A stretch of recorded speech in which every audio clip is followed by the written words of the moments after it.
Buy my t-shirts. Our intro is slightly too long. Just a smidge. Oh, too long. Wait. Buy my t-shirts.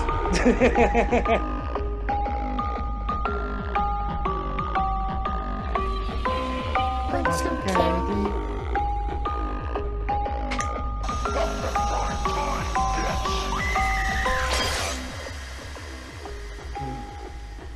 Thank you, Oz, for my mate Oz for making that. Never met this guy. I think he doesn't exist. Noel's like James McAvoy in Split. It wasn't me, it was Oz that did it. I make music. Want some candy? Yo, she-bitch. Let's go. Welcome back to another episode. I'm your host, Vincent Green. I'm your host, Nigel Tui, and I forget what we were doing. And this is Invasion of the Body Snatchers, and this week we're going to Hawkins, Indiana for our fucking very own episode of Stranger Things. In this episode, we're going to talk about not just season 4, the brand spanking new release that just came out, and the 1st of July, I want to say, but we're also going to be talking about season 1, season 2, season 3. We're going to go all the way back to the start of the Upside Down, so we can broad strokes, people. Broad strokes. Pretty much, we're going to go from Demogorgon to Vecna in 1 hour. Let's fucking do this thing. Right. So, Noel, what was your initial exposure to Stranger Things before the release? Kind of this megalith. Oh no, this completely snuck up with me. You know, like Netflix releases a great show every now and again, and I may have heard some rumblings or something, and there was like this 80s. I think this kind of started for me, this where everything just seemed to be 80s again. Yeah. Because a lot of horror movies came out, some great ones. The Summer of '86 was a great movie, but this came out and I did not know what it was.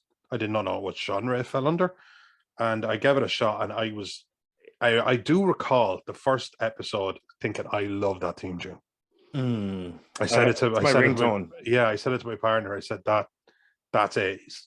That's 80s. That's synth pop.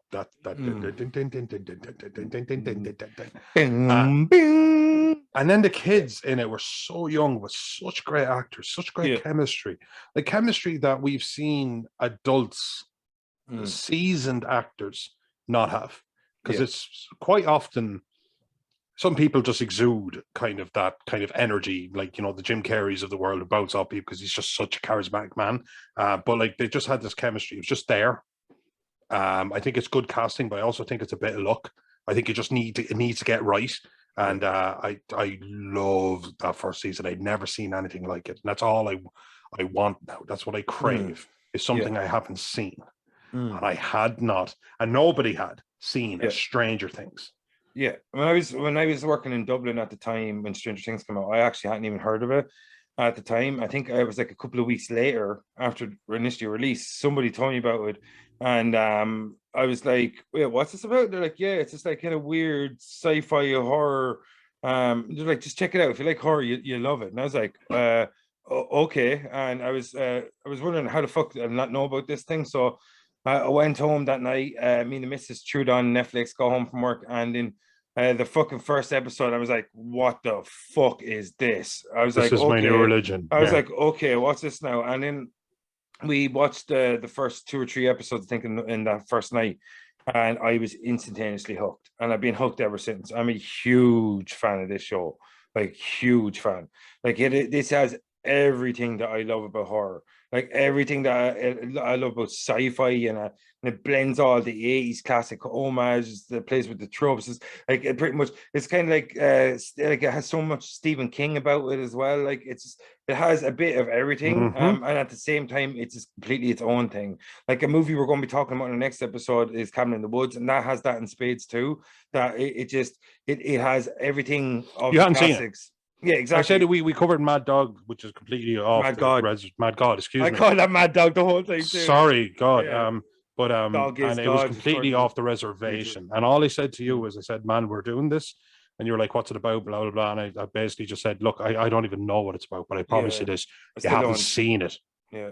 You've never seen it before. Still don't know what it's about. Still don't know what it's about." Well, there is something so magical about something you haven't seen, and the Yeah. degree of acting and the quality, like Winona Ryder as a mother who hasn't given up on her son, even though that's exactly what you do after the first 40 hours, or as in that, not that you give up, sorry, but it's such strange circumstances. But she started to believe in the bizarre. She was willing to go crazy. I love that first season where she was like, the store she was working at, she was just like, how many hours do I put in a week? Just put it on my credit. You know what I mean? And she wanted like lights, string lights. She wanted telephones. She wanted... got 2 weeks advance in her wages. Yeah, she just do it because she's like, can I get a pack of Camels as well? Yeah. And she'd say pick up smoking again.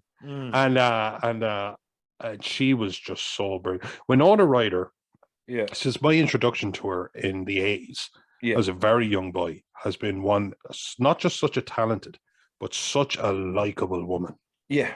Just so likable in everything. Even the little goth, the little goth in Beetlejuice, I myself am somewhat strange and unusual. She was just so likable. There's just something where I almost wish to never meet her. I like her so much because if anything happened to dispel my understanding of Winona just being an absolutely lovely, she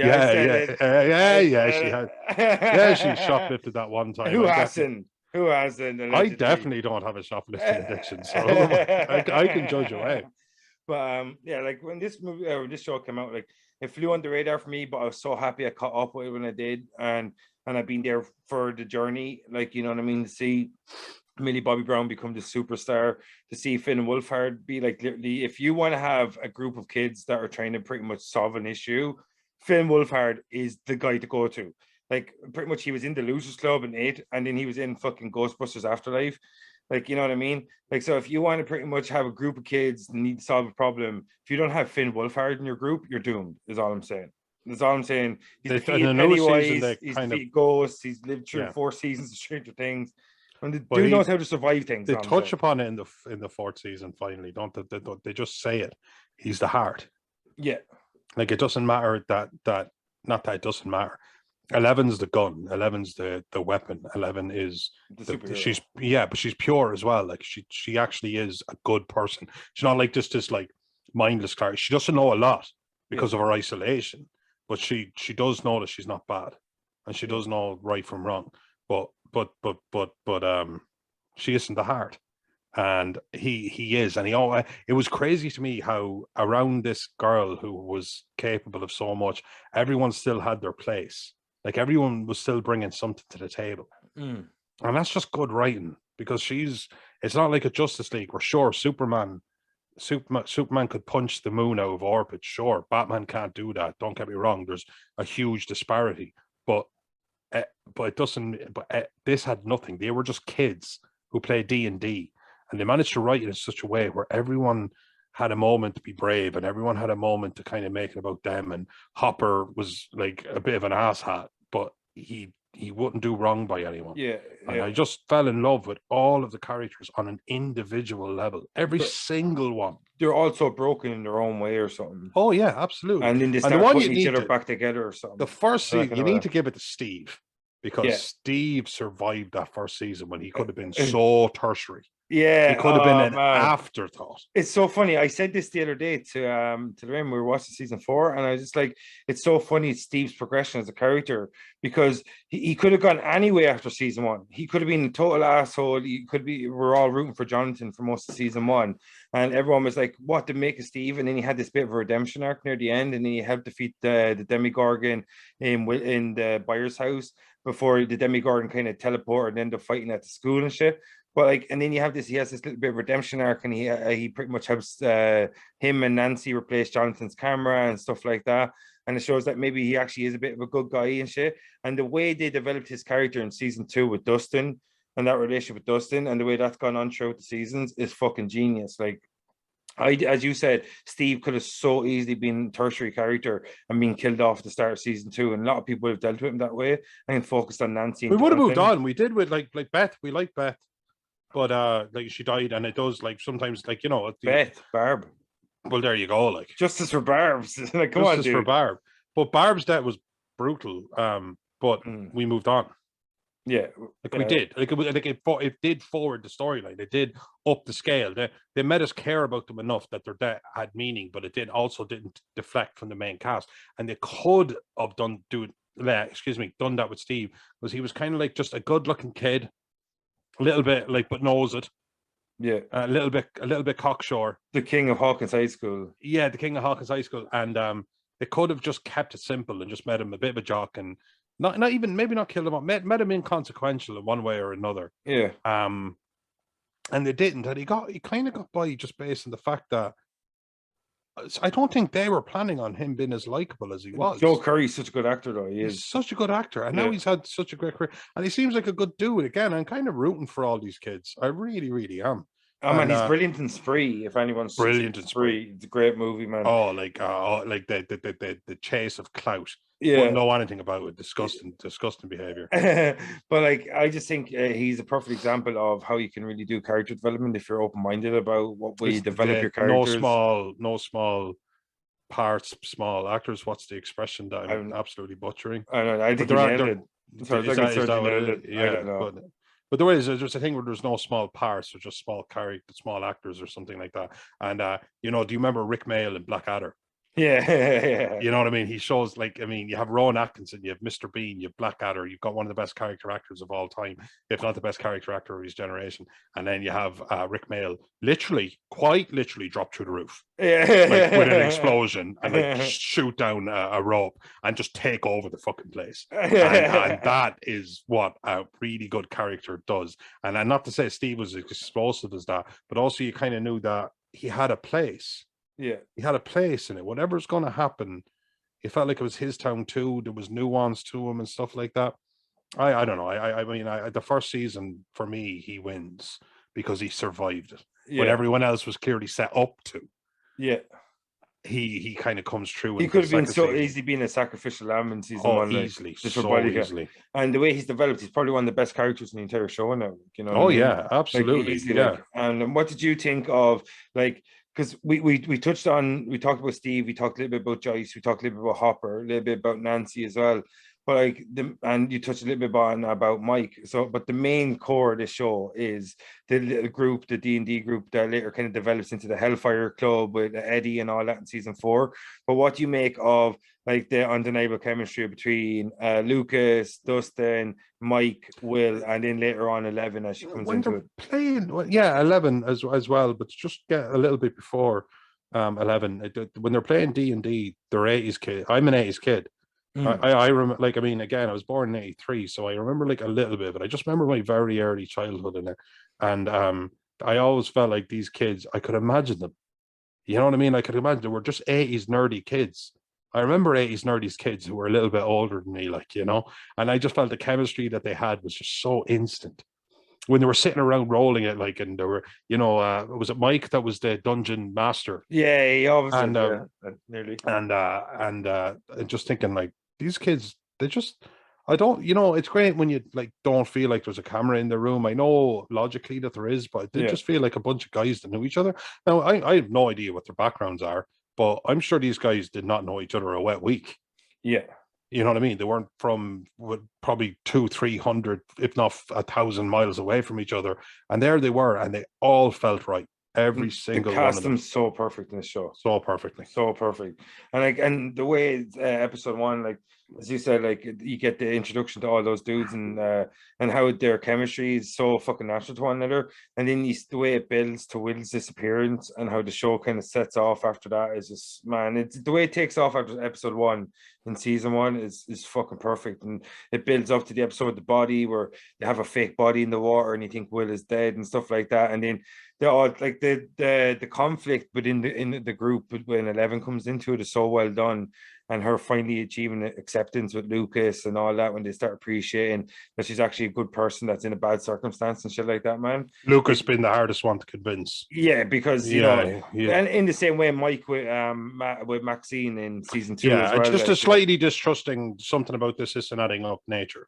Yeah, it's just, and they don't like outsiders, and the fact as well that she hit Will, or she attacked Lucas to protect Mike in the kind of scrapyard. Remember, she kind of used her powers and she hurt him.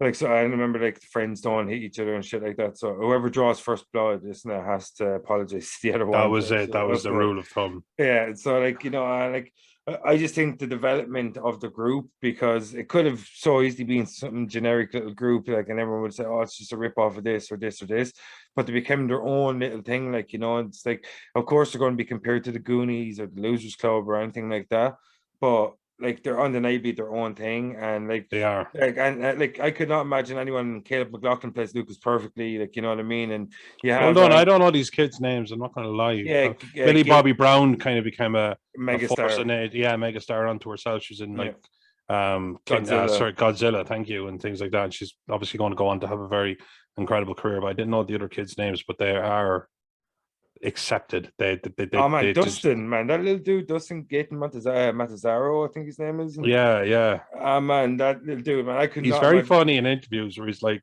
even in the show, he's got like, I it's collarbones I don't have, not eyes, or something Yeah. like that. Yeah, like Dude, I'm that's gonna just. punch you so hard your tear gonna fall out again. Oh, too far, too far. Yeah, no, there was, but like, I mean, I always, I loved some of the humor in this, and this is my. I'm kind of going into something a little bit off topic, but this is kind of my feeling on the whole people being offended by jokes kind of thing. I always think like, again, I always go back to Rick Mail because he's my favorite comedy actor. Is what if you're willing to be the butt of the joke all of the time, and then you're not the butt of the joke just one time, just make some fun of someone else. I think it should be allowed to. I think when you Yeah. show that there's no badness in you, and you're also, it's not coming from a bad place, and also that you're also not afraid to be the butt of the joke. You're not always punching down. And this show did that really great. Like they made fun of each other, and sometimes it was a little bit that wasn't cool, but there were good characters Yeah, who were just I love the spoke in way. anger, or were just making fun of each other and letting stuff slide. That they bantered each other, and that's so hard to get right, Yeah, especially when the world is ending. I mean, it balances itself really well. I love the way they incorporated Gaten Matazaro's like his real medical condition into Dustin as a character. Oh yeah, They didn't try to ignore it, like, you know what I mean? Like, it's like when he's trying to get you to vent, like, oh, you won't fit through there. And he's like, remember, no collarbones. Like, you know what I mean? Like, so it's just cool though, because like it gives this kind of weird symbiosis between the guy who plays him and the character he plays. And like oh yeah, 100%. they're almost indistinguishable from each other, like, you know what I mean? Like I could, as I said, I couldn't imagine anyone but McLaughlin playing Lucas. I couldn't imagine anyone but Gaten Mazzaro playing Dustin. I couldn't imagine anyone like them Finn Wolfhard playing Mike. They're really Not now. yeah. Oh hell no, that ship Re- has sailed. like they've really Imagine inhabited the changing roles. Hopper. Imagine Yeah, changing Hopper. David Harbour, man, as Jim Hopper is fucking amazing. He's such a tortured character for the first two seasons, especially. Man, like when he's trying to get over the death of his daughter, and then trying to figure out how to be a father again with Elle in season two. Man, his character arc's incredible. It's a real redemption because he's lost the will to live in a lot of ways at the start of season one. He's just like sleeping with whoever. He's just drunk all the time. He's living in a trailer. I always call it just Yeah, and not he just being. hates himself. Like, so all I was saying.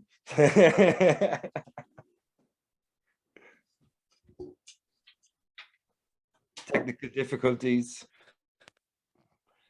Professional. Professional nailed it. Didn't even notice it was seamless. Think anyone will know? No, it was like a pit stop. It was seamless. Yeah, like even though like I noticed it, you just like respect how like smooth it was. Yeah, you know what I mean. It was just grand. like seamless. Oh, it's got. Yeah. I need to learn how to edit video, I think. But yeah, so like the development of all those the gang and the relationship with Elle and stuff like that is obviously the backbone of the show, and that's how it develops. Like with season one and the whole thing with Elle trying to discover how powerful she is and how to actually control her abilities. And then when you go into season two and you see her kind of reaching that new level, this next level of potential when she closes the gate, that's an incredible scene, man. Like it's like the development of every character throughout the season has been well worth the wait, and like pretty much the journey as well has been amazing to watch, like, because it just shows, if you give characters time, like Netflix needs to stop canceling some of these shows, because like nobody could have predicted how Stranger Things has it developed from season 1 to 2 to 3 and on to season 4, which is one of the biggest TV probably events of all time now, like, you know what I mean? Well, I actually don't know. Like, you're always a person who knows the metrics of things and the who and what of things. I always defer to your expertise on, oh, this guy actually has the same script writer as such and such a show. But Stranger Things is a phenomenon. You do not need to be the guy who knows a lot about the ifs, ands, and buts and behind the cameras of stuff. Stranger Things is a cultural shift. It's that big. And to actually and just to jump to the last season, I'm not speaking for you, I'm not speaking for anyone except myself, thought, you know what, they did this like 3 seasons and they saved the world twice and they saved the town 3 times, so because the town is a part of the world. And I thought the 4th season, they're like adults, like grown-ass people who are thinking of their futures and stuff like that. And it's not going to work. I felt like they were going to drill into the magic and try and tap it for everything it's worth. And it's a dry mine. And to bitch slap me as well as they have, I just take the loss with joy and just move on. I cannot believe how well structured that last season was. I just can't believe they tied it together as well as it. I was even annoyed when Hopper survived. And don't get me wrong, I love Hopper. I hate the way they showed it in the trailer, though. Yeah, I know. Yeah, like, what the fuck? But when Hopper survived, I was like, don't do the thing. Don't, like, I tell you what, I'm going to try and maybe I'm going to forget this, but going forward, I might just call it the Jean Grey effect. I've been a big comic buff. Jean Grey has been dead, and now a past version of Jean Grey that isn't dead has been brought into the present. So sounds believable. Yeah, but so that just stops meaning anything. So I was thinking like Hopper should be dead. As horrible as that is, it just gives gravity and brevity. Thank you for correcting me last time, but I really do. Next time. but at the same time, I really thought, like, don't fuck around with it. Like, do it or don't do it. But then the actual Russia storyline was excellent. It introduced us to Yuri. It introduced us to, sorry, I can't think of the prison guard's name. Enzo, thank you. Off the top of my head, it gave Winona Ryder a really strong arc. And then to have one team 2,000 miles away, have another team in Russia, and have one team there in Hawkins, and have them all connect. Like, I always think Guy Ritchie's the director I go to, like when he kind of like has these intertwining stories that all come to a head in a way that can feel very fluid. This actually did that. Everything came to a head in a way that felt very fluid. And I was just like, I'll never doubt you again, Stranger Things. You are an incredible show. I am so sorry I doubted you, because I loved that last season. Oh man, I loved it all the way through. A lot of people complain about season 2 in particular, like, you know what I mean? And then episode 7. Maybe it's not the strongest season. Demogorgon down to Demodogs. Awesome. Yeah. Well, yeah, Demodogs are pretty much just immature, not fully grown Demogorgons.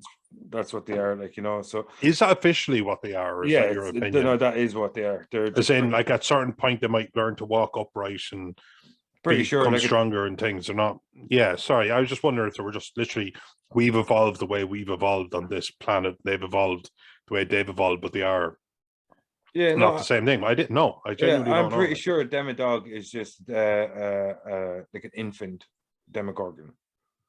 I'm pretty sure. Enough, yeah. No, I don't have any better information, because that was the whole issue they had in season 2. Was they were talking about how Nugget, no, not Nugget. Sorry, D'Artagnan was going to grow into be a Demogorgon. That was the whole problem they had with him, why they said they couldn't keep him around. Oh, yes. You know what I mean? Like, yes. No, fair point. Yeah, no, that does make absolute sense.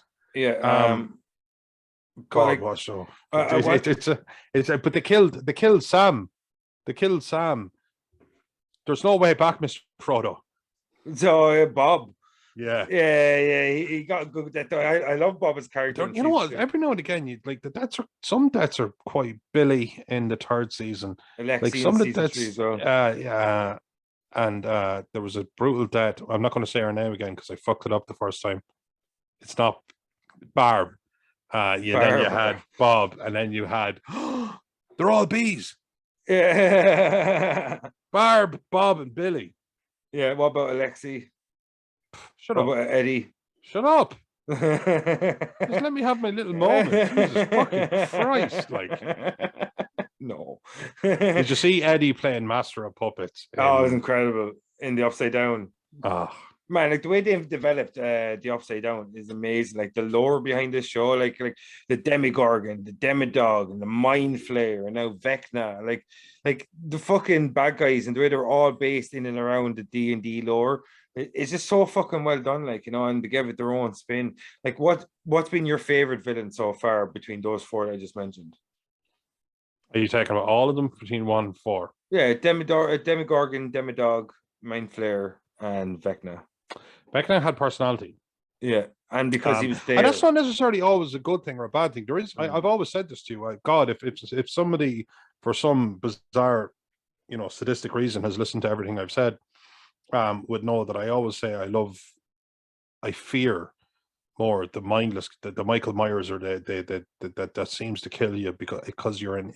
It's like an insect crushing a smaller insect. So little thought goes into it. You're just simply in its way, or you're just simply a food source. That's so scary to me. you're a food source. Yeah, but I always think like the Mind Flayer. You know, like it didn't have this like personality, but it was just this being, like this force of nature. And Vecna kind of, they boiled it down. They gave all that power, but they actually gave it purpose is not the word I want to lean into, but at the same time, its purpose, whether it be good or bad, and you have to give it to him by a tiny margin. But I have to say that the first time I seen the Demogorgon, it was just this creature unleashed that was just beyond any ever understanding, and it didn't care if it was tanks or something like that. You literally needed the one thing that hell was and nobody else was to take it down. Like simple as it didn't like fire, so maybe you'd be able to burn it to death, but it can move faster than a car. It can jump higher than you know. It's just a super creature, and I thought it was so fucking scary. Apex Predator. An apex predator. Thank you. That's an excellent way of putting it. And I thought it was the way its whole design. And I just loved it the first time I saw it. And as much as I love Vecna, again, it's the rule of firsts. Yeah. Me and you always go back to show things like A Quiet Place, or we go back to something else where we're kind of going, yeah, no, it wasn't bad the second time out, but we knew. Yeah, I love the second Quiet Place. Oh no, so do I. But it wasn't as as good. like you're bragging on it, man. I'd say, yeah, no, I'm just shitting on the second Quiet Place. Like welcome to this week's episode of Quiet Place. No, but yeah, I think Vecna has to be the best villain, like, because the Demogorgon, where you have this it's almost like a xenomorphic in nature. It hunts and kills, and it just hunts and kills. There's no real interaction. In season 2, the Demidog was almost like they did pretty much what they did with Alien and Aliens, we have more. You know what I mean? And what they did then with the Mind Flayer was kind of like this kind of body snatcher type idea, where he's going in and controlling the town and infecting people and shit like that. And that was a cool new spin. But the thing you have with Vecna, even though Billy interacted or the Mind Flayer interacted through Billy, in season 3. But the thing you had with Vecna was you had these great moments of him actually talking to his victims, and like, you know what I mean? He's like, Max, you know what I mean? It's like, what are you doing in here? Or like, you know, and like the scene with Chrissy, and the very first time you see someone getting killed, like by Vecna, is next level, man. When she starts levitating and her arms and shit start breaking and her eyes explode on the back of her fucking head, like it's one of the best intros that any of the villains I think have had, and that includes the Demogorgon. The original time we see the Demogorgon chasing Will, before he goes into the Upside Down. That I just think that, like, of all of them for me, and Vecna had the most interaction, I think, and obviously because he's the only one that really had dialogue, except for the Mind Flayer talking through Billy in season 3. That I think he's definitely the best villain, and the villains in a lot of ways have improved in every season, except for season 2. The Demogorgon I prefer over the Demidog. But because the Demidog felt like piranhas versus a shark, you know, that kind of way. Yeah, it's where just they had the strength in numbers kind of things. Aliens and Alien, where it's like, okay, let's just but Aliens and Aliens were all the same thing. You know what I mean? Like it was But Demogorgon is Demidog is a Demogorgon. Yeah, but I'm just saying it's more powerful, or whatever way you want to put it, you know. Well, Demidog is more powerful, there was just more of them. No, but there was more of them. Yeah. That's what I mean, like a strength in numbers kind of thing. You know, for me, I was thinking the fourth season. I got to be one of these people where me and my partner Sheila actually are Kate Bush fans. So we got to be those wankery people who were like, "You are only hearing Kate Bush now," and that gave me power. Yeah. That made me better than everyone else. Doubtful. I went online and I seen some of what people were saying, and the fact that I know and like Kate Bush music before everyone else did, from what I've observed and read, it actually confirms that I am better than everyone else. But that was nice. Yeah, I never heard that song until Dear Billy episode 4, season 4. Man, it's so fucking good, man. I've listened to It's a great song, and it's I've listened to it dozens of times since, like, no doubt about it, man. Like, oh yeah, like it's dozens not. of times in the And past she, couple but she's like she's a wonderful art. It's kind of thing where you hear the money she's making now, and I couldn't be happier because she actually.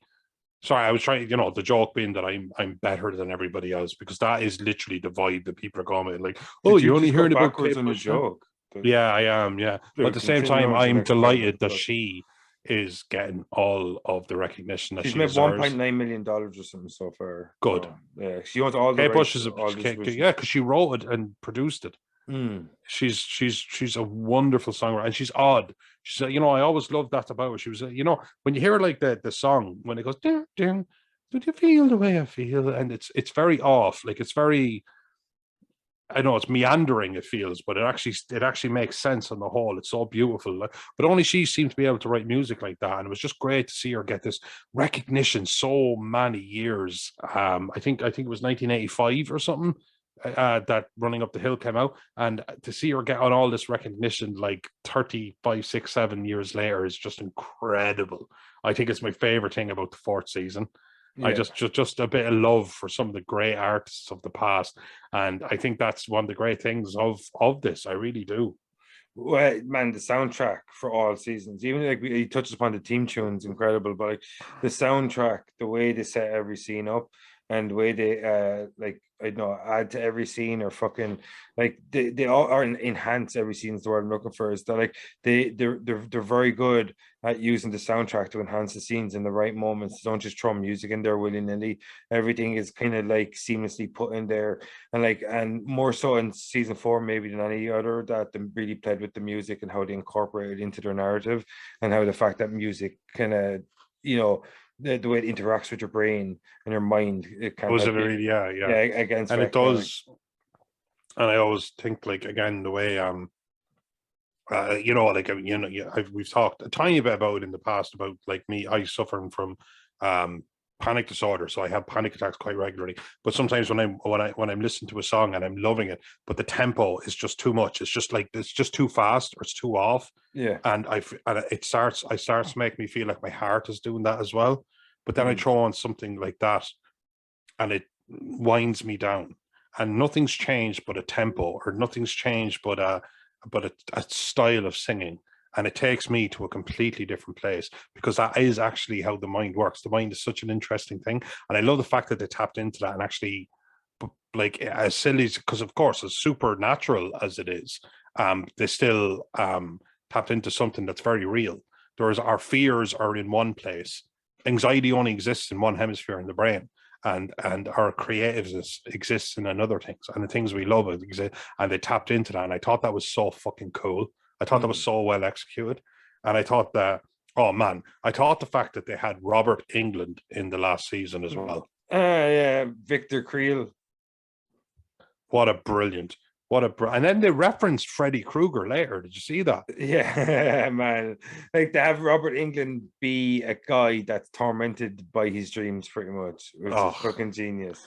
No, that's the Uno reverse card right there, my friend. Yeah, man. It was so well done. Like the whole development of the lore now behind this with the Upside Down, like the way they've brought us, like, pretty much we had the soldiers with the Demigod and Demigog and the Demidog, and then now we've seen the mind flayer is coming in. It's like he's kind of got his fingers in all the pies, but now, like, did Vecna create the mind flayer in that scene? Yes, he did create the mind flayer, didn't he? When he walked through that scene, he's just looking up at the sky, and then all of a sudden, like, the mind flayer based on the spiders. It was like a very almost like a, and actually I was about to say almost like, and something popped in my head, exactly like a child might draw a spider. because you've seen him as an actual child, and then just before that, you've seen him reaching below the floorboard. Black Widows. Taking the Black Widows up. And the Mind Flayer is just something like with legs made of tornadoes. I mean, it's quite a concept, and that it was all him. Oh man, yeah. The way they build like up like the different villains throughout the seasons, but like what do you make of the development as Elle? Because like this show is nothing without Elle, or Jane, if you want to call her Jane by her real name. But like this show is nothing without her. And like, how do you think she's developed throughout the seasons? Like we already spoke about how Millie Bobby Brown became a superstar. I thought like, yeah, exactly. I thought she started out as kind of a blank slate because her memory, she had very little memory of her past, and she was already so young. You already said. And then she met the guys, and she was learning a little bit. Like, remember when she was walking out with I can't remember what her favorite dessert thing was. These eggos, yeah. And she calls the guy a mouth breather. She's learning very much so, like almost like ET did, man. Like she's such a blank slate. You know what I mean? Like she's so alien, kind of, to everything that's going on around her. And then it's always great when she meets Max, and then she finally has a girl. Yeah, Sadie Sink, an excellent character, excellently executed, and she was just like, enough of the boys. And then she kind of gets to go and do like kind of girl stuff. She just gets to go shop. She gets to look for like clothes, or just kind of for her. She gets to that character Max kind of gave her own personality. Like, what do you want? What do you want to do? And they developed her so strongly. They turned her in from a blank slate to like something that they didn't try and lead her to war on it too much. They tried to make her choose her own way. And I thought Millie's actual acting performances on building up to like somebody who starts the joke as opposed to like maybe likes the joke or doesn't get the joke was excellent, you know. And but even in the fourth season, she was still a little bit off, because of course she would be. But she lost her support structure as well. Like, and she lost her support structure, except for Will, who was going through his own stuff.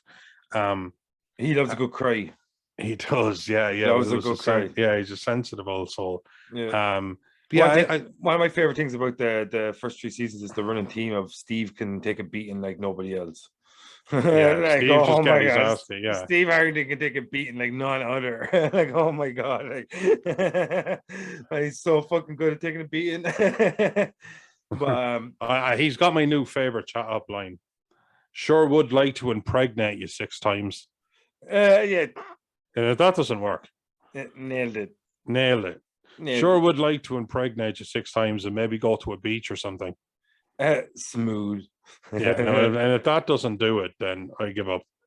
What do you think of the growth as well of Max? Like, because I thought like she could have been a secondary character completely after season 2, but like the way she's built to be one of the integral parts of the show, like the Sadie Sink has developed great as an actor as well. We've seen her in Fear Street in 1994. Did you say Whale? Yeah, she's in Whale with Brendan Fraser. I haven't seen that. I haven't seen it either, but she said she's just said in something that Brendan. Oh, I said we've seen her because she was in her with Brendan Fraser. Brendan Fraser rocks. But we said we've seen her in. Oh, shut up! I'm talking about her. This fucking guy. Don't be mean to me. I'm very sensitive. Go cry, Will. This fucking guy. But what did you? I think Max is fucking her development from season 2. It's like this kind of like outsider, and then she helps Elle become more incorporated with her kind of like her kind of female kind of self or something. You know what I mean? She was just somebody who could be friends with. She was also a girl of kind of the same age, and similar problems. She's an outsider. So, she was a bit of an outsider too, but also she kind of had a bit of fight about her, and she knew who she was. Unapologetically, and she was kind of like trying to give that to how she was trying to give that to Elle. And I think I remember the first time I saw her, and when it became clear that she wasn't just like a girl in the classroom or whatever, you know what I mean, like a character who has a line, that she was going to be, I thought, okay, maybe they're going to try and wedge her in, because the first season was so complete. But then she kind of like, she didn't wedge herself in. She came in so smooth. She grew, and I think that's great writing and great work from the especially the very young actress at the time. She was just excellent. She's just, you can't picture it without her now, you know. Yeah, exactly. And like Like we talked a lot about the kids, like, but the kind of the older of them is like Nancy, Jonathan, Steve, like their kind of love triangle is kind of interesting as it's going on as well, because like Nancy's actually with your man that plays Jonathan in real life, you know what I mean? So he's probably like, I get the girl, and it's like, but no, we had this idea with Steve. No, you motherfucker, I get the girl. We're moving you to California, you motherfuckers, motherfuckers. What's his name? Charlie something? Is his real name? I have no idea. But like I love the development of those three as well, like, you know what I mean, because as I said, like they could be in secondary completely to the kids as it developed, but they always found a way of giving them their own individual storylines, and like, and then they always find a way to have that kind of backtrack into the what the kids are doing, and like and then they kind of incorporate and become one kind of big group as the show goes along. It's fucking really well done, like and then like you have Hop and fucking Joyce coming in, like, and they have their own storylines. Like when you get to the point after like Billy gets killed in season 3, and then we see season 4, and you kind of have the fallout from what happened with the Starcourt Mall, that like that you get to see the real kind of the fucking the ramifications of these events, because like part 1 or season 1 and 2 they kind of get out a bit unscathed, even though Bob dies. The main group kind of get a bit out a bit unscathed, but in season 3, like, you know, you have Hop goes to a gulag, fucking Joyce, 11, Jonathan and Will, they all moved to, I think they initially moved to Indiana or something, and then they get moved to California, or do they move straight to California? I'm not too sure, but they all move away, and the group gets all fractured and shit like that. And to see the way that picks up, because no matter what happened in season 1 and season 2, the group pretty much remained together, apart from Bob dying in season 2. Yes. So like it was kind of like bittersweet endings, but in all, it was kind of happy endings, because it could be much worse. But season 3, we kind of see how they're finally out of their depth a little bit, and also the integration of Erica as the season's gone on. Lucas's younger sister has been fucking brilliant. You can't spell America without Erica, but she's been fucking brilliant as well. She's been brilliant as well. Do you remember? I remember Dustin. I remember the Family Guy joke, where they're all about to drown in the safe room. It's filling up with water. And he goes, before I die, I need you all to know something. Did not care for The Godfather. Oh yeah. What do you mean? It's like a perfect movie. It's like it insisted upon itself. And I remember that joke popping into my head when Erica came on the scene, because she didn't need an introduction. She walked in and said, "I'm here now." Yeah, I mean, she was incredible in season 3. and she's God, she's so young as well, but she absolutely hit like a meteor. Now, again, I give huge credit to Sadie Sink. I think she's a fantastic actress, and also again writers, because you can only work with the script you're given. The Duffer Brothers. Yeah, no, fantastic writing. I really mean that, of course. Oh God, my dog touched me. Oh God, that freaked the fuck out. But at the same time, but she just arrived and went, man. yeah, I know, no, man, that creeped the fuck out of me. But at the same, she just arrived and went, yeah, I'm here now, and you were just like, okay, you know, just okay. I'm going to go into spend, but I want free ice cream for life. Chips Ahoy.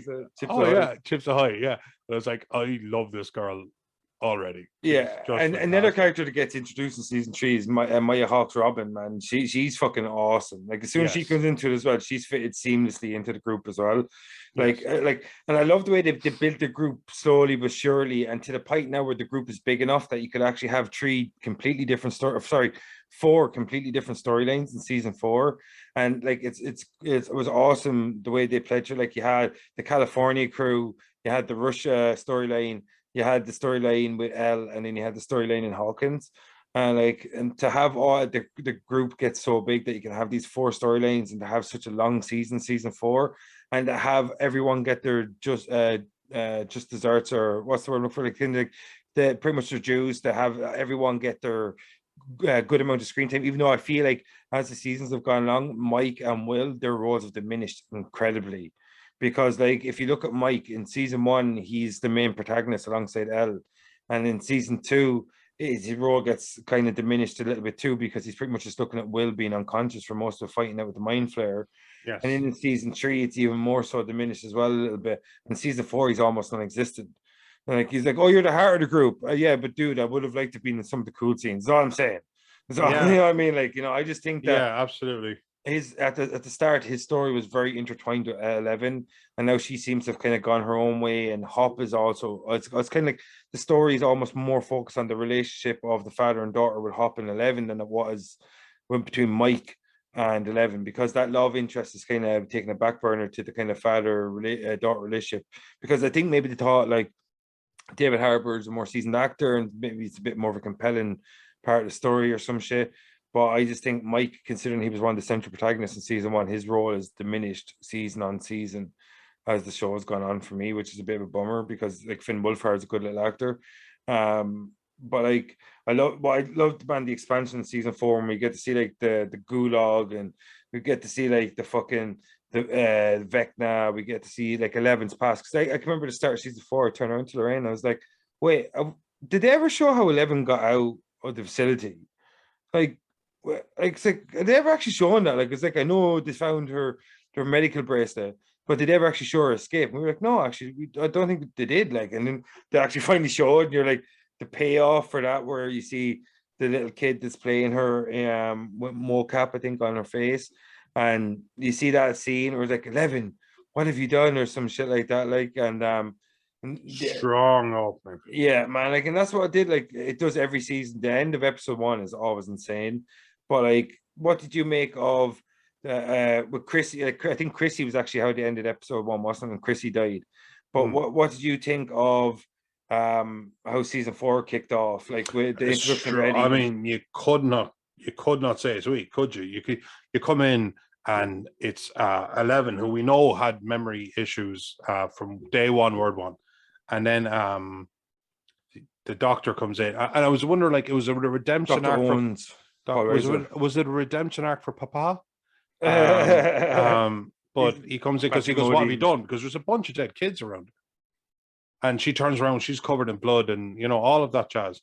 Yeah. And you're thinking, fuck. Now, to be fair, I didn't completely buy into it. Yeah. Because when they do that like false narrative where it's like, yes, and then we'll revisit it. It's probably going to be 2 or 3 episodes, but we're going to get back here, maybe 4 episodes. But I remember just thinking, well, I mean, go big or go home. Yeah, I just figured went big. I just figured it had to be something more than what we thought, because there was more than meets the eye, because it would have been too much for her to come back from as a character, to have a mass murder of all these children. It's very hard to redeem that. Like, I know they tried with Anakin Skywalker, but like it's very hard to come back from that in terms of like trying to redeem that character. So I figured pretty much from the get-go that there was more to meets the eye with this scene, that I don't think she'd killed all those people, because I've seen Fringe enough. You know what I mean? Like, Fringe are like, yeah, this is exactly how it is. Like, no, it's not. But like they like to skew what you're thinking. So I just felt that it would have been too much for her to come back with from as a character. So I knew straight away that wasn't her. Like, I was pretty on it. I figured out that what's his face, Henry. I figured out that he was one. I figured out that he was Vecna. I was fucking so happy. And in that realization, I was like, holy shit. I figured out he was one. I'm not sure I figured out he was Vecna. Oh, man. But I figured out he was one fairly early. I had a blitz in about 5 minutes when we were watching one episode where I figured out, I was just like, holy shit. And I was like, what? And I was like, oh, I bet you he's one. And I bet you one ends up being Vecna. And I was like, oh, I bet you fucking 11 sent him into the upside down. And I was like, and she's like, no way. And then it all started like unfurling. Yeah, I got a few in this. I got a few little bumps, but not like that. I'm not gonna lie. It was crazy. It was all in the space of a few minutes. Like, it was crazy, man. I just don't know. Like, I was just watching something, and something just dawned on me that like I just seen the puzzles fall into place, like the puzzle pieces like that. It's very, very rarely when you see something like that you call everything in the space of 5 minutes, and that's literally what happened. And I was so fucking happy. It didn't ruin that for me. I was just so happy that I actually got it right. And like that character arc, where the way to develop one in his relationship with 11, now she's being bullied, and then he has an inhibitor. And like, I think actually that's what it was the inhibitor. As soon as I saw the inhibitor, I was like, holy shit. When he started killing everyone, I knew he was Vecna. But I didn't get there before there, to be fair. Yeah, I'm not sure if it was like the inhibitor, but it was like it was that episode but I can't remember if he showed the inhibitor before the tattoo, but it was in that episode where I'd realized that he was one, he was Vecna, and like 11 is obviously sent him to the upside down. That's how I figured out that, like, you know, that scene where we thought she'd kill everyone, that obviously he was about to do it and shit. It's like anybody that has an inhibitor chip in them, don't take it out, people. Somebody put that inhibitor in them for a reason. That's all I'm going to say. 9 times out of 10, somebody that has an inhibitor chip or some sort of device in them ends up being a villain. Oh 9 yeah, times out of 10. absolutely. Yeah. Just like can't be evil because they are just somewhat stopped from being evil and Yeah. nothing more. You know what I mean? Like, so I just was crazy because, like, and 11 says it to Papa as well. Like, it's like, why did you have him there with us? Like, you know what I mean? Like, it was more like a power trip for Papa, wasn't it? Pretty much like Matthew Modine's character. That I think that was the only reason he had him there. It was like his power trip. Like, you know, it's like I control you. think you know, like, Papa's under my thumb, and you could. death was handled really You well. lost your audio, no? You're fucking nailing it tonight, dude. Well, I'm right here. No, lost you, dude. Plug your headphones back in and came up the default speaker change. I'm You back? right here. Yeah, I can hear you. Yeah, no, I thought Papa's. I like the fact that it wasn't a redemption arc. I was so frustrated that they were going to, after 3 seasons, him being dead and him appearing in the second and third season, kind of in, like, you know, little kind of memory lane moments. That a monster like him would get a redemption arc. Yeah. And I'm so glad they didn't give it to him. And he didn't get a glorious death either. He got shot just by some sniper dude. Just like, tell me you understand. Please tell me. And she just says goodbye. yeah. And she leaves him. She doesn't even hold his hand. Doesn't even stay with him as he dies. Yeah. Which isn't a terrible lot to ask. Yeah. Of anyone you have any amount of affection for. He stole her life from her though, like, you know. Oh yeah, fuck him. Yeah, you know, like, fuck him. It was always about him. It was always about him. Yeah, about his control, about him, like, gaining power vicariously through these talented children or these gifted kids or whatever. It was like that weird kind of thing, like, you know, that, like, through their power that he was obtaining some sort of extra level of power or some shit like that, you know what I mean? Yeah. And, like, the relationship between Elle and Papa throughout the season is fucking incredible as well, man. Like the whole secret government or organizations. Like, one thing that really annoyed me in season 4 was, do you remember the part where excuse me, where Jonathan and all them are like ordering the pizza because they want to escape, and then people come to the door and start killing the agents. And one agent really fights for them. Yeah. And he dies and they bury him in the desert and get over it very fucking quickly. Yeah, but, like, why you think that was really annoying about that part was, why were they all dressed in army soldier uniforms? Yeah. Here's a secret like operation we're doing here. Everybody, wear your military standard uniforms. Not like Flowers by Irene. Yeah. Kind of like, yeah. It would have been better if they all just doing this tactical uniforms or some shit. Like they're all literally wearing their military uniform. That part really fucking annoyed me. I'm like, you're literally attacking people in a suburb in the middle of Lenora, California, and you're attacking all these people in a fucking suburb, and you're all wearing your military standard issue fucking uniforms. Cool. Okay. Yeah. Okay. This will never get. I know it's before social media, but it's not exactly subtle. Yeah, you know what I mean? Like, it's like, there's going to be witnesses, and they're like, who are the gunners? I don't know. They're wearing army uniforms. You know what I mean? This fucking guy. Jesus Christ, dude. I don't know what you want from me, dude. Just hit the pause button.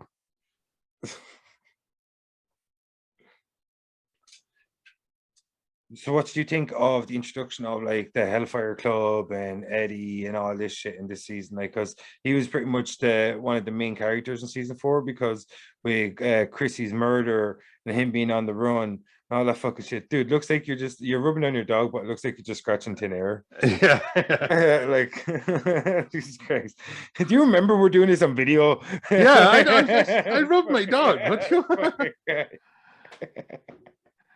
Oh my god.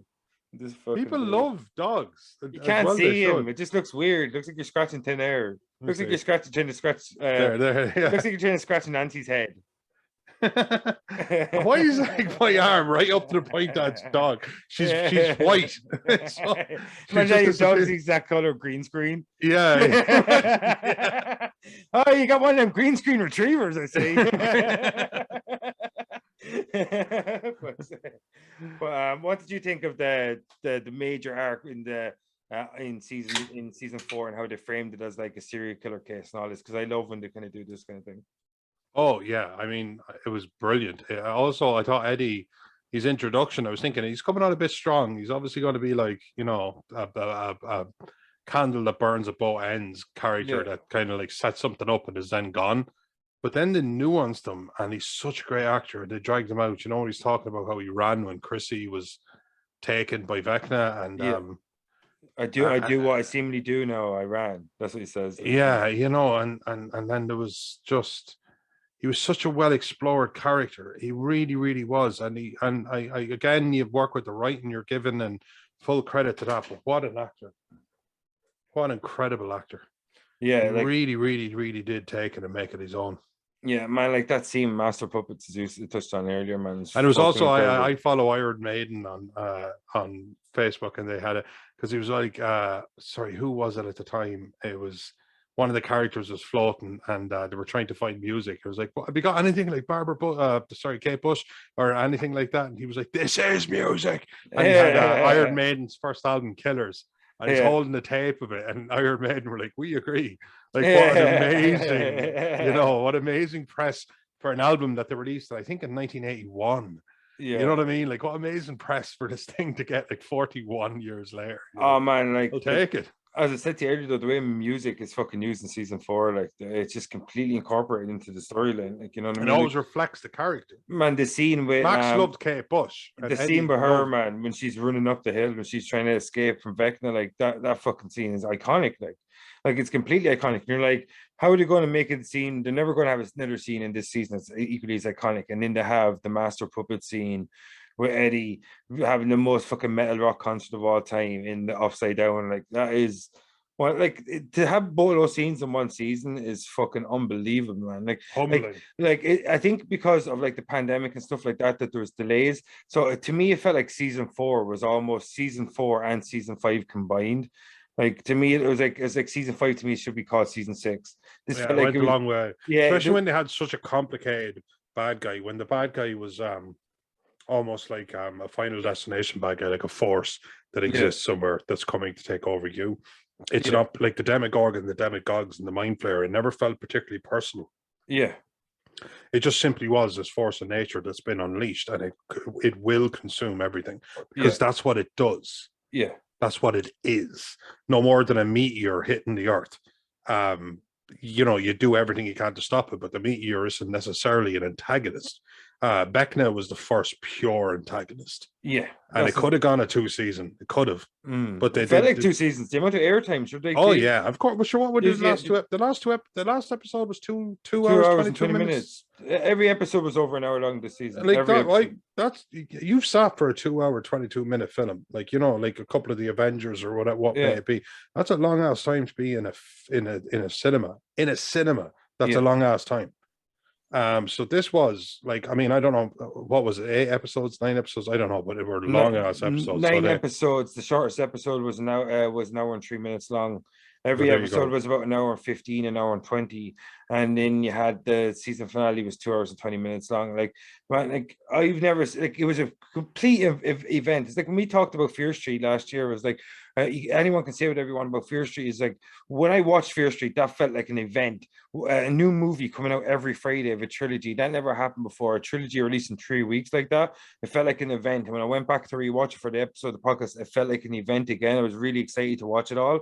And Stranger Things season four, I think, is unmatched in terms of TV event. Like, I don't think Game of Thrones can touch it because no TV show has ever put this amount of screen time together in one season. Like, in terms of like 9 episodes, you pretty much have nine, like almost nine featurette movies. Like, nearly every episode's in and around 90 minutes long, except for one movie or one episode.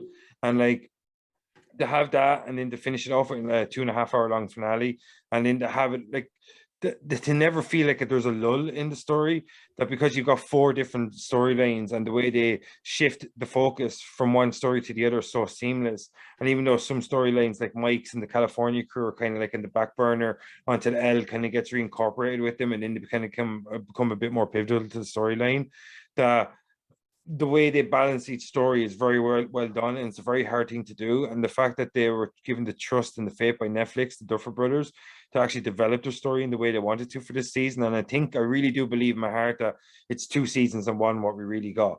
because Yeah. I think this was 2 seasons of development that they were planning on, but because of COVID and because of the pandemic and because of the delays, that I think they said to Netflix, we have a story to tell here, and this is pretty much season 4 and 5, and I think they're planning on 6 seasons maybe. But Netflix gave them a chance to condense it, pretty much make 9 movies, and then release because I think season 5, I would not be surprised if season 5 are just they're all only an hour long. Like I don't think we're going to see. I know it's going to be a shorter season. I read that much. Yeah, And I in my head, I thought it's shorter season, Game of Thrones style, where it's shorter, but they're going to actually put the episodes themselves up 20 minutes, 15 minutes averages and try and get like a length of time where it's the same. or hopefully they do like 6 2-hour episodes or something like that. I'd be happy enough. Yeah, with because that. I don't give a shit as long as I get enough of it. Yeah, as You long as know they what I wrap mean? it up Because- properly now, because they've done so much character development now in season 4 that there's probably not that much left in the story now. Because look to where our characters left off, they all joined up together. But Hawkins is pretty much like turned into a post-apocalyptic landscape, like you know what I mean, like a hellscape. So I don't think there's probably much more left in the story, because like how much hours of screen time did we get? We probably got nearly almost 20 hours of screen time in season I fucking say it's just 4. under, but I wouldn't say it's terribly under, to be fair. Yeah. Yeah, you know what I mean? Like, so because I watched like episode 5, 6, 7, 8, and 9 yesterday, and we watched it from like 6 o'clock in the evening to like 3 o'clock in the morning or something shit like that. Like, you know Well, what if I mean? yeah. You know, like, and that's obviously allowing breaks in between getting food and shit like that. But like I just think that to put these kind of movies together, it's pretty much what they are. They're like 9 movies, and I just think with the amount of development that's been covered in this season, that maybe season 5 can be shorter. Hopefully, it's not just 5 1-hour episodes, and they kind of just try and rush to the finish. I hope it's not that. I hope to do what they did now with season 4, that take their time, develop the story out, even though I don't think there is a shit ton of storytelling left to tell because of where they left off in season 4. Because that's why, to me, that's why it feels like 2 seasons. Because look at the jump from season 3 to the end of season 4. It's gigantic. Like, you know what I mean? It's just a huge jump in the narrative because of all the screen time they were given, that it feels like it's almost like 2 seasons worth of character development. So I can understand why season 5 might be a bit shorter, but like one thing I loved about season 4 in particular was how they incorporated the new characters, and all of them were like Argyle. We talked about Eddie, you know what I mean? Like, and that fucking douchebag that's hunting down Eddie and shit like that, and Lucas' storyline as well. So there actually for a while there was like 5 different storylines if you want to count Lucas separate, but like I would call Will's and I don't want to deflect here, and I certainly don't want to be insensitive, but I do apologize if I am, because I Jesus Christ. jokes aside, but they were talking. But Will's thing was Will's story. They coming teased out. about coming out. The tease we never really got to, and at the same time, I suppose I couldn't possibly be sensitive enough to what it must have been like coming from a small town in America in the early 80s and kind of coming to terms with your sexuality, that it's actually an extremely painful process. It's even Robin, like she's having a hard time. Yeah, and she's having a really hard time. But it did, like, when they actually, it's not, I don't have a problem that they did the story arc whatsoever. It's that it was just wedged in. I felt at these odd times. I thought the painting was fucking stupid. It was such a big anticlimax after they're like holding on to it for so long. Yeah, you know, I actually thought it would be Elle more. commissioned it. Elle commissioned it, yeah. For ages, they made it seem like it was Will's gift to him. Like it was like his expression of love to Mike or some shit. Yeah, and then after that, it was kind of like, oh no, Elle commissioned it. She told me exactly what to draw. Like exactly what to draw. Yeah. I always think like you have to be careful just in life to like not say like, oh, I understand what this must be like, especially when it's something you can just take one step back from and saying you don't know dick about dick. Yeah. And just shut the fuck up. And I really do, and that's not what I'm trying to do. But I just thought like Will's Will developing into his sexuality, I wish it was more like Maya Hawke's angle, where it was her telling somebody, and then we're in on it, and we can just see the kind of the difficulty that she faced. I thought hers was like really, really smooth. Probably harder, but never took away from the fact that she had this really huge role in what was actually happening. Like she was in the Upside Down. She went up and she threw the last Molotov cocktail at Vecna. Yeah. I thought Will actually got a little bit shortchanged in that aspect. where I just think though, like if you look at Will, like he's obviously introvert to begin with, full stop in season one, and the trauma he suffered has made him become more introverted, and he's taken away from his support system, and then that's making him become more introverted again, and now he has to deal with he's changing, like now he's changing sexuality by him coming to terms with his sexuality. That like to have all that thing, like I think it makes perfect sense to have him hold it because that's what he does to all these things. And like he is an introverted person in the first place. And the fact is that he's it's harder times because Robin and Steve meshed very quickly. So she believes she could confide in him, and she was out of it as well. She was on drugs when she confided in him, like she was on ecstasy or something, wasn't she, or a truth serum or something? Some shit like that. Yeah, you know, in season 3, so like you know, I mean, her inhibitions were down, so like so she was more relaxed and saying it. But being someone like Will's character, it makes perfect sense. It took Jonathan to say to him, "I love you for who you are. Doesn't matter who you are." Pretty much like I'm always going to be there for you. We should talk more. That's him pretty much saying to him, "You can confide in me." When he says, "So and you're my brother," and absolutely nothing. Yeah, exactly. Changed there. Yeah, and I missed the way we used to talk, and pretty much because he's looking at Will and he's thinking, "Shit, my brother needs someone to confide in." And but he also had the self-awareness, as in, I know it's on me. Like I know I have had my own thing, and you know, yeah, like exactly with Nancy and shit, like being away from her. With Nancy and stuff, but it's not like I'm not having a pop at you. It's just I just if I haven't been, I'm sorry, and I'm trying to be. Yeah, and it was a really, really beautiful scene, and I actually thought it was the best scene for Will, the character, because Will was taken into the upside down in season 1. It was literally the whole season, despite 11 showing up and being like a literal superhero. It was still about Will because the whole season was about trying to get Will back.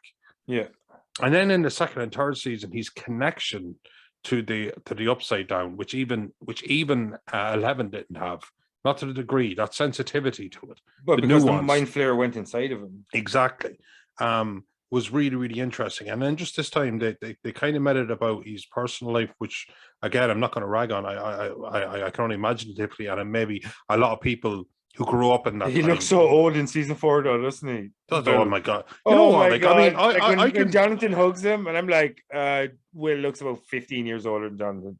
Man, I'm 100%. Love is love, guy. I've absolutely no problem with that. But I'm sorry if I cannot stand by the haircut. Oh man, why can't they give him a different haircut? Every other kid has had a different haircut. I don't believe every kid has had a different haircut. Like, if you want to have a haircut like that, I just wish you could just do it in your own neighborhoods. Keep it away from my family. I just don't believe in. I mean, he looked like Little John, or what's a Friar Tuck? Yeah, Friar Tuck. Like, my God, he's a good-looking boy. Like, you know, right. That's that fucking haircut, man. Jesus Christ! Like, one thing that really annoyed me about season 4 is they look so much older than season 3, and they're like, "Oh, it's a year later." Is it though? Is it? Yeah. You know what I mean? Because it's like 3 months later. It's like Will has stubble. Will. Yeah, Will literally has stubble in season 4. And they're men. Like, they're literally men. Like, I can believe that. Millie Bobby Brown is a woman. Like, she's grown up. She's clearly not just a kid anymore. She did a brilliant job, though, I have to say, when she was in school in the early episodes. I love the way she's dressed like Joyce now, because she used to dress like Hopper when she was with Hopper. Yeah. But when she was in school and she was trying to do like a diorama kind of thing, and there was that mean girl. But I actually thought, after seeing her, I was like, well, she's clearly grown up. Like, you know, you can't put her in my head into the kid she was. But when where's this going, dude? Just with the acting though, she actually seemed so lost after Hopper's death. Yeah, with the diorama, when she went into school, I just bawled. She still actually was able to tap into that lost girl who had a terribly abusive papa, whatever the fuck he is, and an actual dad who would die on the cross for her. Literally did, and she lost him. Yeah, and that lostness that de-aged her for me. You know what I mean? Like that. Yeah. That brought her back to this very vulnerable time that she must have had, and I thought that was just great acting. I thought it was handled really well. One thing Millie Bobby Brown does really well is act with her facial expressions in her eyes, because she does, because 11 doesn't always get a lot of dialogue and scenes because of her kind of almost broken English that she still has, even though her grammar's getting better. She says at the start of season 4. That like I love that about her, that like she's really good at like with facial expressions and her eyes and shit like that, and body language. She's really good at like conveying stuff and emotion. And I think that's one of her major strengths that she's probably learned throughout the series because of the character, and it's probably helped her as an actor as well. But before we get the fuck out of here, what way do you think season 5 is going to go? Like, we've seen, like, pretty much the end of season 4, we see Eddie's dead, we see Vecna's like kind of ran away though, and then Bryce come back because he's got, like, one thing that really bugged me about season 4 is I think they should have killed Max, because the gravitas of that seems amazing.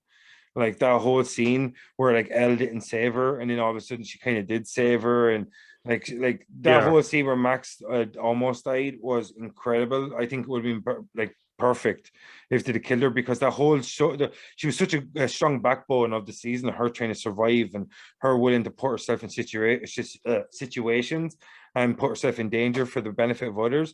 And it would have been such an amazing scene, and it would have been great for Elle to try to have some sort of redemption later on in season 5 to kind of try to redeem the wrong she had, where she didn't couldn't save Max and stuff. So I think they probably should have killed off Max, because it was an excellent opportunity to kill a character of high standing, and it would have felt good. It would have felt weighty, would have felt necessary. Like, it wouldn't have felt good in the way I said, but you know what I mean? It would have felt like she would have got her justice, like a good death. And that's like, a lot of characters don't really get that in these shows, would get like a really kind of like good death. And I just think like season 5, man, it is going to be shorter. So I'd say they're going to fucking probably wrap it. I hope they don't wrap it up too fast. But like, what do you think they're going to do? Do you think there's much more to this? Well, actually, that's the thing. If you would, in my head, as you were asking the question, I remember thinking, like, if you were asking me a season ago again, because I did touch upon it at the start, that I thought maybe they would be bleeding it, because as they become young adults, and like, how many times are they going to save the world, and how many times you're going to touch upon it without it just feeling, like, so, like, I mean, it's people our age, we could remember the time you said, do I make you horny? And then you realize, oh my God, the joke's dead. And that was the cringiest thing I've ever said. Like, you don't know how it is. Baby. Yeah, or something. And you say it and you kind of go, oh my God, that's the cringiest thing in the world. And you don't know how it happened. There was no build up to it. It's like, was up. We, I've done a was up or two in my time. And then you just say it, and all of a sudden you realize it's the cringiest thing you've ever done. And in my head, I thought Stranger Things, as good as it was reaching a critical mass, because these kids were growing up and they were going to move to college and stuff. And then there would just be no way to just like bring back tie them to this town, Yeah. And then they did it, and I underestimated them, and I need to own that. And secondly, they've said that like there is Vecna, whether he's an essence of Vecna, whether he's in Max now, which I'm starting to like, just a personal theory. Yeah, or Will seems to be interacting. Well, Will's Will is touched by it as soon as he came home. As soon as he came back there, exactly, vicinity. And so now I kind of do have a vibe of what's going to happen, as opposed to the kind of finality that the last season kind of had attached to it. Bar the obviously the Hopper thing was. I think season 5 is going to have a body count. Season 5 is going to have a body count. But I think it's going to be Vecna again, and why not? Because they've put a face on the bad now. Yeah. As opposed to just this like force of nature. It's both. And Elle has to have a real showdown with him. And Elle has to have a real showdown. She had her like Super Saiyan moment. She kind of went like, she fought him on his own level and came out on top. Yeah. So I have like, I suppose I have pictures in my head of what might be, but I've underestimated this show for the last time, and I'm not going to do it again. But they have, for me, laid it out a little bit. Like, all we knew from the last season was Hopper's not dead. That's all I got. Yeah. All I got. Hopper not dead. That's it. I had no idea how Russia was going to tie into it. I could piece it together myself maybe a little bit, but they gave me nothing. And now they touched. There was an awful lot of exposition in the last 15 minutes. Yeah, like, because the Vecna was gone, all of this jazz, and they were like settling down, and Elle was reunited with Hopper and all of that jazz. And then they were like talking. Will was talking about Vecna not being dead in no uncertain terms, not dead. It's not going to stop. He's the enemy. And then you had the sky start to, and I call it the upside, the upside, downside, upside down. That's what I'm calling it. And that's where the world. Why don't you just call it the downside up? Because that's like not awkward enough. Man, one of our favorite shows is It's Always Sunny in Philadelphia. The wordiness is what makes it, man. The wordiness. You insist on that, but I don't see it. But anyway, no, I think on yourself. I hope they finish though, because I don't want to get Game of Thrones. Yeah, like I really can't be Game of Thrones again, man. I'm honestly, I'm a guy who suffers from panic attacks on a daily basis. I'm still, I honestly, I'll go through that, but I can't be Game of Thrones again. I'm not strong enough. I'm not strong enough. Yeah, man. Like, I just hope. Yeah, like it's a pity we have to wait till 2024 to see season 5. But like if they're taking all next year to make it, probably like I'd say we could get 6 really long episodes. So I really hope to just wrap it up. It gets the finish that we all want. And like I don't know like how I want to see it end. I just want to see it get a good ending. I want to be satisfied by the ending and not see it get cancelled after 7 seasons like Game of Thrones. You know what I mean? Like it's just the way it is. I just want to see it, culminate. Wrap itself up. Yeah, I just wanted to see it culminate in a way that's gratifying to everyone. I hope all the characters get a good ending. Like if anyone dies, I hope get good deaths. I think the missing opportunity of Max because she's such a good character that would give her a strong death like that would have been epic. But I just hope over the next couple of years that any little leaks and shit that comes out that it's all cool shit and we all get really excited for it and actually lives up to his expectations, because right now expectations are through the fucking roof for season 5 because of what they did with season 4. So hopefully they have an idea of what they're doing. So before we get the fuck out here, Noel, you want to say anything else? No, man, I think we touched upon this. I'd like to say thank you, Stranger Things. It's been a wild ride. Yeah, I cannot and wait. And I underestimated you, so I owe you an apology, and I won't do it again. I'm looking forward to season 5. Yeah. Well done on absolutely everybody. Everybody in this. Before we get out here, all I want to say is we don't mind that you may or may not have ripped this story off from some guy called the Montauk Project. That's all we're saying. We don't mind that there was a lawsuit. We don't mind, because if you're going to steal someone's idea and make it your own, do Stranger Things. Because this shit's fucking awesome. Are you going to steal someone's idea and make it your own? Stranger things have happened. It was the last little chuckle, the forced chuckle at the end. It was the lower capital, like it was like you turned off caps lock for the little chuckle at the end. All right, folks, I'm your host, Vince Green. I'm host John Tui. Thanks for saying this. And that was Invasion of Potty Snatchers, and that's Stranger Things. And see you next time, motherfuckers. Back to Hawkins, back to the Upside Down. Fuck you, Vecna. You can't catch me. You cannot catch me. See you next time, peeps. Before you go, wrap your ears around this. Like and subscribe. Like and subscribe. If you don't like and subscribe, we're all going to laugh at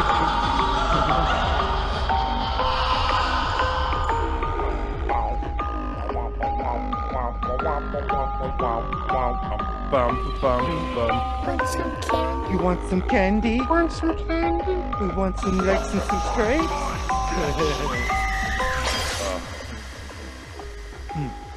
Hit like and subscribe. Hit like and subscribe. Just 10 seconds shorter. Just 10 seconds shorter. Yeah, that's what we'll do. But shorter by 10 seconds, folks. This is agonizing for those. I'm sure they've already turned off the show. Yeah, I know. Yeah, no one's here. Just turn off the light when you leave. Yeah. Yo, she bitch. Let's go. See you next time, motherfuckers. Peace.